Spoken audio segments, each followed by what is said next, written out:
lied to, or tricked, she's tackling every opportunity to make something that went wrong right.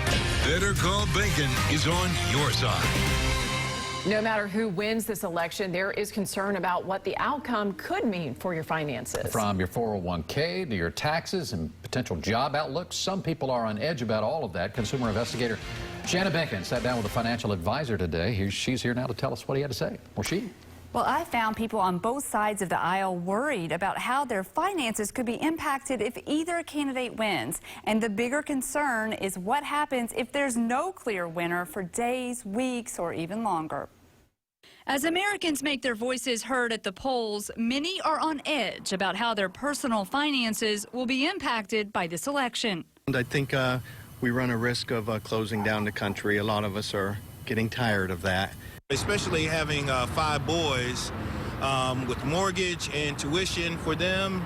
Yes, we're all concerned about money and where the future holds with that. Everyone has an opinion, and concerns abound about how a Joe Biden presidency or another 4 years under Donald Trump would impact the stock market and ultimately your wallet.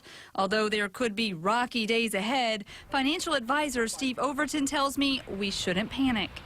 Well, you got to sit tight and watch, because the stock market is telling us that it really is not concerned about who wins the election.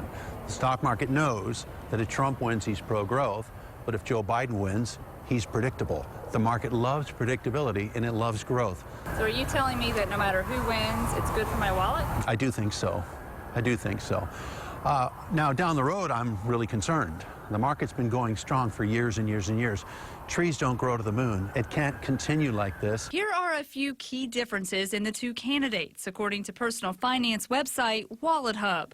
Under Trump, the minimum wage and primary COVID-19 responses will be left up to the states. Current individual and corporate tax breaks will remain. Under Biden, minimum wage increases to $15 an hour. The federal government would take the lead on COVID response, and those making more than $400,000 a year would see their tax rate jump to 39.6%. Political uncertainty could slow the nation's economic recovery, but Overton recommends patience. You know, when there's a big thing coming, whether it's a health issue or it's an election or a major weather incident or the threat of war, you don't start moving in and out of the stock market. It almost never works correctly for you. The best news for the market, financial experts tell me, is a quick, decisive election. If it drags on or there are legal obstacles, the market will likely respond negatively. But the advice is the same. Have cash on hand, but don't make drastic financial decisions. In the studio, I'm Shannon Bacon, 8 on your side.